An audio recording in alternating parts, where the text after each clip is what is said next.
Bonjour.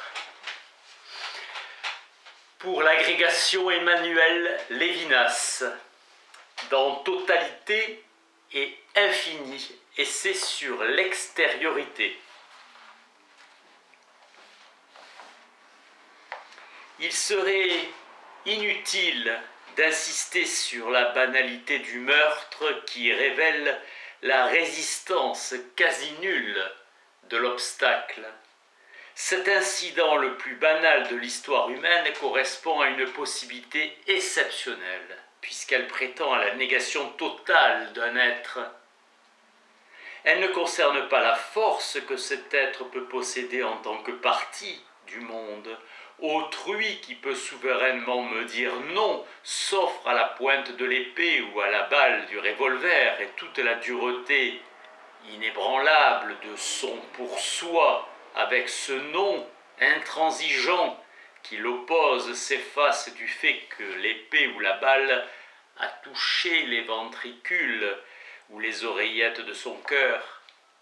Dans la contexture du monde, il n'est quasi rien, mais il peut m'opposer une lutte, c'est-à-dire opposer à la force qui le frappe, non pas une force de résistance, mais l'imprévisibilité même de sa réaction. Il m'oppose ainsi non pas une force plus grande, une énergie évaluable, et se présentant par conséquent comme si elle faisait partie d'un tout, mais la transcendance même de son être par rapport à ce tout. Non pas un superlatif quelconque de puissance, mais précisément l'infini de sa transcendance. Cet infini, plus fort que le meurtre, nous résiste déjà dans son visage, et l'expression originelle, et le premier mot « tu ne commettras pas de meurtre ». L'analyse paralyse le pouvoir par sa résistance infinie au meurtre qui dure et insurmontable, lui dans le visage d'autrui, dans la nudité totale de ses yeux sans défense, dans la nudité de l'ouverture absolue du transcendant. Il y a là une relation non pas avec une résistance très grande, mais avec quelque chose d'absolument autre. La résistance de ce qui n'a pas de résistance, la résistance éthique. Dans De l'évasion,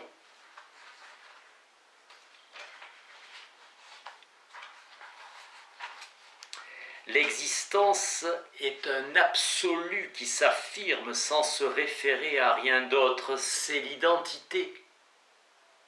Mais dans cette référence à soi-même, l'homme distingue une espèce de dualité. Son identité avec soi-même perd le caractère d'une forme logique ou tautologique. Elle revêt, comme nous allons le montrer, une forme dramatique. Dans l'identité du moi, l'identité de l'être révèle sa nature d'enchaînement car elle apparaît sous forme de souffrance et elle invite à l'évasion. Aussi l'évasion est-elle le besoin de sortir de soi-même, c'est-à-dire de briser l'enchaînement le plus radical, le plus irrémissible, le fait que le moi est soi-même. L'évasion n'a donc que peu en commun avec ce besoin de vie innombrable qui est un motif analogue de la littérature moderne, mais totalement différent dans ses intentions. Le moi qui veut sortir de soi-même ne se fuit pas en tant qu'être limité, ce n'est pas le fait que la vie est choix et par conséquent sacrifice de nombreuses possibilités qui ne se réaliseront jamais qui incite à l'évasion. Le besoin d'une existence universelle ou infinie admettant la réalisation des compossibles suppose au fond du moi la paix réalisée, c'est-à-dire l'acceptation de l'être. L'évasion, au contraire, met en question précisément cette prétendue paix avec soi, puisqu'elle aspire à briser l'enchaînement du moi à soi. C'est l'être même, le soi-même, qu'elle fuit et nullement sa limitation. Dans l'évasion, le moi se fuit non pas en tant qu'opposé à l'infini de ce qu'il n'est pas ou de ce qu'il ne deviendra pas, mais au fait même qu'il est ou qu'il devient. Ces préoccupations vont au-delà de la distinction du fini et de l'infini, notion qui ne saurait d'ailleurs pas s'appliquer au fait même de l'être, mais uniquement à ses pouvoirs et propriétés. Il n'a en vue que la brutalité de son existence qui ne pose pas la question de l'infini. Dans Hors-sujet, chapitre le droit originel. Les droits revendiqués à titre de droits de l'homme au sens rigoureux et presque terminologique que cette expression a pris depuis le XVIIIe siècle, les droits au respect de la dignité humaine en chacun de la vie et de la liberté, à égalité de tous les hommes devant la loi, reposent sur une conscience originelle du droit ou la conscience d'un droit originel. Et cela est indépendamment de la chronologie des causes ou du processus psychologique et social et des variations contingentes de la montée de ces droits à la lumière de la pensée. Il s'agit en effet là, pour la mentalité d'aujourd'hui, de droits plus légitimes que toute législation, plus justes que toute justification. Il s'agit probablement, quelque complexe qu'en soit l'application au phénomène juridique, de la mesure de tout droit et sans doute de son éthique. Les droits de l'homme en sont en tout cas l'un des principes latents dont la voix, tantôt très haute, tantôt étouffée par des nécessités du réel, tantôt les interrompant et les rompant, s'entend le long de l'histoire depuis l'éveil de la conscience, depuis l'homme. Droit en ce sens a priori, indépendant de toute force qui serait le lot initial de chaque être humain, dans la distribution aveugle de l'énergie, de la nature et des influences du corps social, mais aussi indépendamment des mérites que l'individu humain aurait acquis par ses efforts et même par ses vertus. Antérieur à tout octroi, à toute tradition, à toute jurisprudence, à toute distribution de privilèges, de dignités ou de titres, à toute consécration par une volonté qui se prétendrait abusivement raison, à moins que son a priori ne puisse signifier une autorité indéclinable, mais plus ancienne et plus haute que celle qui déjà se scène en volonté et raison et s'impose selon l'alternance de la violence et de la vérité, celle qui est peut-être avant toute théologie, dans le respect même des droits de l'homme, l'originel venu de Dieu, à l'idée de l'homme.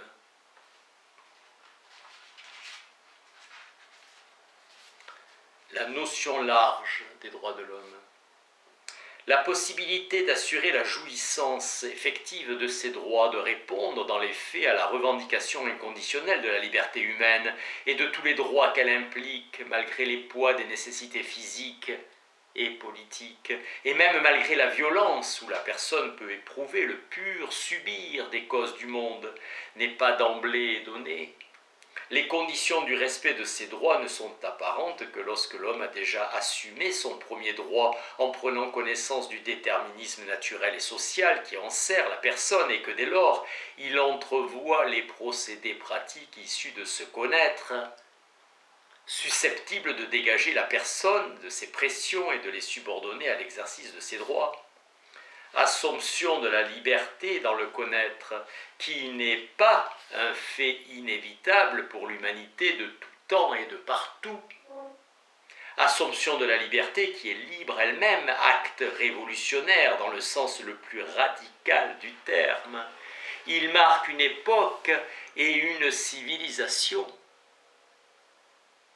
évidemment occidentale. La science et les possibilités de la technique sont les premières conditions qui permettent d'assurer dans les faits le respect des droits de l'homme.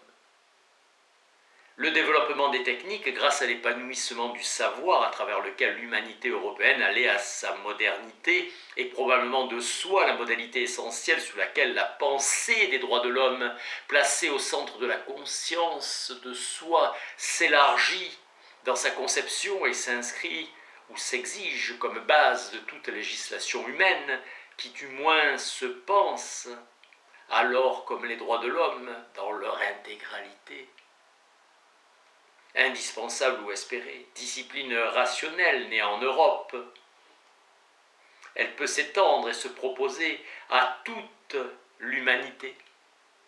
Dans un monde jusqu'alors ressenti comme voué au jeu des forces arbitraires qui, naturelles ou prétendument surnaturelles, individuelles et sociales, ne comptent que par le degré de leur puissance, dans l'obstination que les êtres et les institutions mettent à persévérer dans leur être et dans leur tradition. Voici ce que l'a priori du droit de l'homme s'entend comme a priori intellectuel et devient effectivement la mesure de tout droit. À la notion des droits de l'homme appartiennent désormais, inséparables et en nombre toujours croissant, toutes les règles légales qui conditionnent l'exercice effectif de ces droits.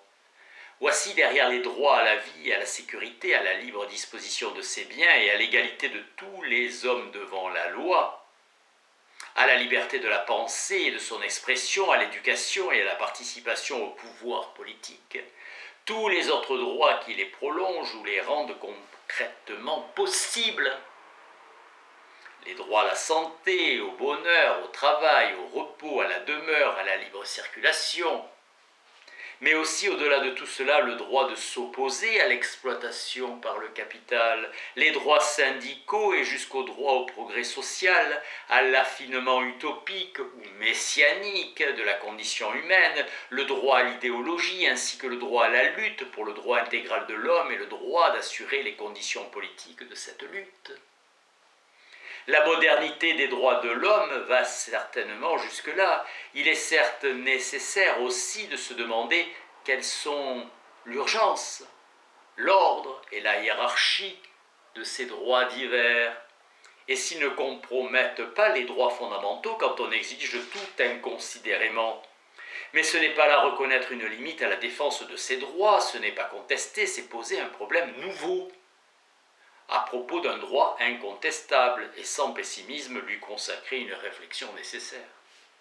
Dans ce sens, la plénitude dynamique et toujours croissante des droits de l'homme se montrerait inséparable de la reconnaissance même des droits de l'homme dits fondamentaux, de leur exigence de transcender en quelque façon ce que la nature pure peut comporter d'inhumain et le corps social de nécessité aveugle.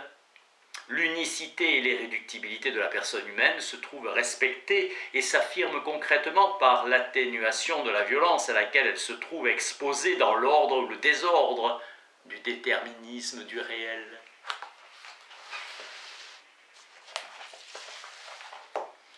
Dans Humanisme et l'autre homme,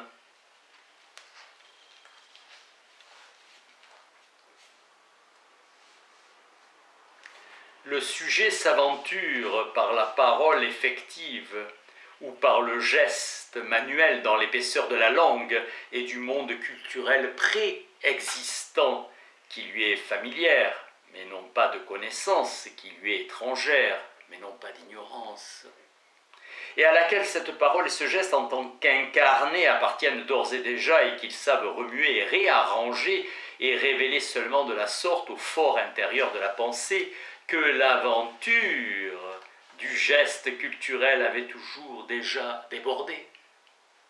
L'action culturelle n'exprime pas une pensée préalable, mais l'être auquel incarnée elle appartient déjà. La signification ne peut s'inventorier dans l'intériorité d'une pensée. La pensée elle-même s'insère dans la culture à travers le geste verbal du corps qui la précède et la dépasse. La culture objective à laquelle, par la création verbale, elle ajoute quelque chose de nouveau, l'éclaire et la guide. Il est évident dès lors que le langage par lequel la signification se produit dans l'être est un langage parlé par des esprits incarnés. L'incarnation de la pensée n'est pas un accident qui lui serait arrivé et qui lui alourdirait la tâche en détournant de sa droiture le mouvement droit selon lequel elle vise l'objet. Le corps est le fait que la pensée plonge dans le monde qu'elle pense et par conséquent qu'elle exprime ce monde en même temps qu'elle le pense. Le geste corporel n'est pas une décharge nerveuse mais célébration du monde, poésie. Le corps est un sentant senti, c'est là, d'après Merleau-Ponty, sa grande merveille. Senti, il est cependant encore de ce côté-ci, du côté du sujet, mais sentant, il est déjà de ce côté-là, du côté des objets. Pensée, qui n'est plus paralytique, il est mouvement, qui n'est plus aveugle, mais créateur d'objets culturels. Il unit la subjectivité du percevoir, intentionnalité visant l'objet, et l'objectivité de l'exprimer, opération dans le monde perçu qui crée des êtres culturels, langage, poème, tableau, symphonie, danse, éclairant des horizons. La création culturelle ne s'ajoute pas à la réceptivité, mais en est d'emblée l'autre face. Nous ne sommes pas sujets du monde et partie du monde de deux points de vue différents, mais dans l'expression nous sommes sujets et partie à la fois. Percevoir, c'est à la fois recevoir et exprimer par une espèce de prolepsie. Nous savons par le geste imiter le visible et coïncider kinesthétiquement avec le geste vu dans la perception. Notre corps est aussi le délégué de l'être.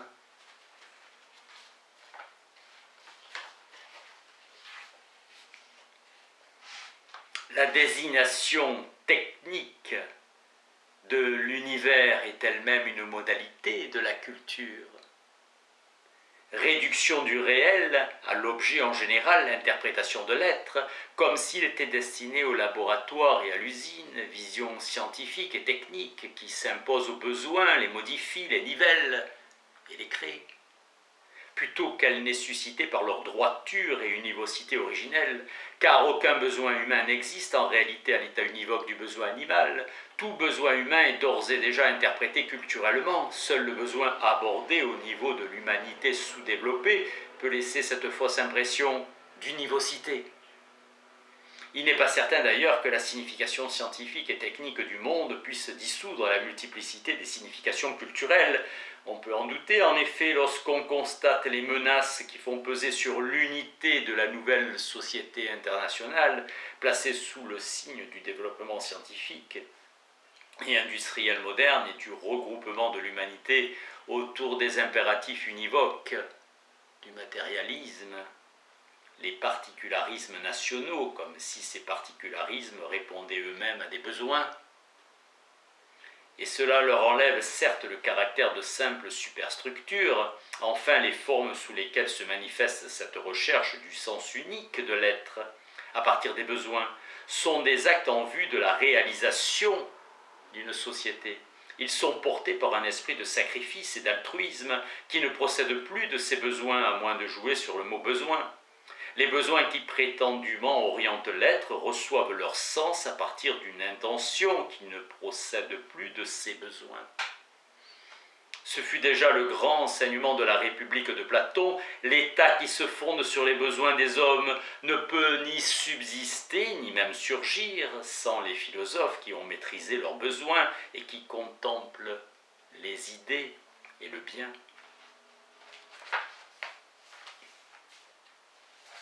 Alors que la représentation vraie demeure possibilité d'apparence, alors que le monde qui heurte la pensée ne peut rien contre la libre pensée, capable de se refuser intérieurement, de se réfugier en soi, de rester précisément libre pensée en face du vrai, de revenir à soi, de réfléchir sur soi et de se prétendre origine de ce qu'elle reçoit, de maîtriser par la mémoire ce qui la précède, alors que la pensée libre reste le même.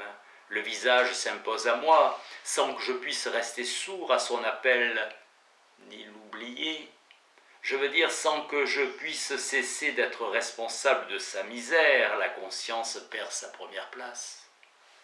La présence du visage signifie ainsi un ordre irrécusable, un commandement qui arrête la disponibilité de la conscience. La conscience est mise en question par le visage, la mise en question ne revient pas à une prise de conscience de cette mise en question. L'absolument autre ne se reflète pas dans la conscience, il y résiste au point que même sa résistance ne se convertit pas en contenu de conscience. La visitation consiste à bouleverser l'égoïsme même du moi qui soutient cette conversion, le visage désarçonne l'intentionnalité qui le vise.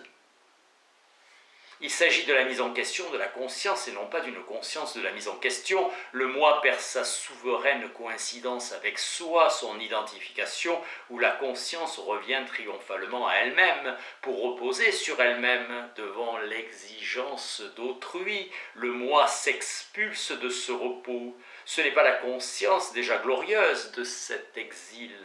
Toute complaisance détruit la droiture du mouvement éthique. Mais la mise en question de cette sauvage et naïve liberté pour soi, sûr de son refuge en soi, ne se réduit pas à un mouvement négatif. La mise en question de soi est précisément l'accueil de l'absolument autre, l'épiphanie de l'absolument autre, et visage où autrui m'interpelle et me signifie un ordre de par sa nudité, de par son dénuement. C'est sa présence qui est sommation de répondre. Le moi ne prend pas seulement conscience de cette nécessité de répondre, comme s'il s'agissait d'une obligation ou d'un devoir particulier dont il aurait à décider. Il est dans sa position même de part en part, responsabilité ou diaconie, comme dans le chapitre 53 d'Isaïe. Être moi signifie dès lors de ne pas pouvoir se dérober à la responsabilité, comme si tout l'édifice de la création reposait sur mes épaules. Mais la responsabilité qui vide le moi de son impérialisme et de son égoïsme, fût-il l'égoïsme du salut, ne le transforme pas en moment de l'ordre universel. Elle confirme l'unicité du moi. L'unicité du moi, c'est le fait que personne ne peut répondre à ma place. Découvrir au moi une telle orientation, c'est identifier moi et moralité. L'idée de l'infini et désir. Elle consiste paradoxalement à penser plus que ce qui est pensé en le conservant, ainsi sa démesure par rapport à la pensée à entrer en relation avec l'insaisissable, tout en lui garantissant son statut d'insaisissable. De l'idée de l'infini, l'infini n'est donc pas un corrélatif, comme si cette idée était une intentionnalité s'accomplissant dans son objet. La merveille de l'infini dans le fini d'une pensée est un bouleversement de l'intentionnalité, un bouleversement de cet appétit de lumière qu'est l'intentionnalité, contrairement à la saturation où s'apaise l'intentionnalité. L'infini désarçonne son idée. Le moi en relation avec l'infini est une impossibilité d'arrêter sa marche en avant, impossibilité de déserter son poste, selon l'expression de Platon dans le Phédon. C'est littéralement ne pas avoir le temps pour se retourner, ne pas pouvoir se dérober à la responsabilité, ne pas avoir de cachette, d'intériorité où l'on rentre en soi, marcher en avant sans égard pour soi. Accroissement d'exigence à l'égard de soi. Plus je fais face à mes responsabilités, plus je suis responsable. Pouvoir fait d'impuissance, voilà la mise en question de la conscience et son entrée dans une conjoncture de relations qui tranche sur le dévoilement. Ainsi, dans la relation avec le visage, dans la relation éthique, se dessine la droiture d'une orientation ou le sens. La conscience des philosophes est essentiellement réfléchissante. Ou du moins la conscience est saisie par les philosophes à son instant de retour qui est pris pour sa naissance même. Déjà dans ses mouvements spontanés et pré-réflexifs, elle louche pour eux vers son origine et mesure le chemin parcouru. C'est là que résiderait son essence initiale, critique, maîtrise de soi, analyse et décomposition de toute signification qui déborde le soi. Or la responsabilité n'est certes ni aveugle ni amnésique, mais à travers tous les mouvements de la pensée où elle se déploie, elle est portée par une urgence extrême, ou plus exactement coïncide avec elle. Ce qui vient d'être décrit comme un manque de temps pour se retourner n'est pas le hasard d'une conscience maladroite ou malheureuse, débordée par les événements ou qui se débrouille mal, mais la rigueur absolue d'une attitude sans réflexion, une primordiale droiture, un sens dans l'être.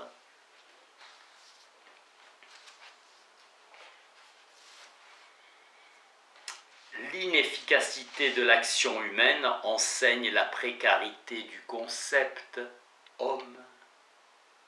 Mais c'est aborder l'action humaine dans ses formes dérivées que de la pensée au niveau du travail et du commandement, l'action distincte d'une simple répercussion de l'énergie le long d'une chaîne causale, c'est le fait de commencer, c'est-à-dire d'exister comme origine et à partir d'une origine vers l'avenir. Elle s'accomplit dès lors dans le caractère principiel, incoatif, libre de la conscience. La conscience est un mode d'être tel que le commencement en est l'essentiel. Commencer, ignorer ou suspendre l'épaisseur indéfinie du passé, c'est la merveille du présent. Tout contenu de la conscience a été accueilli, a été présent et par conséquent est présent ou représenté, mémorable.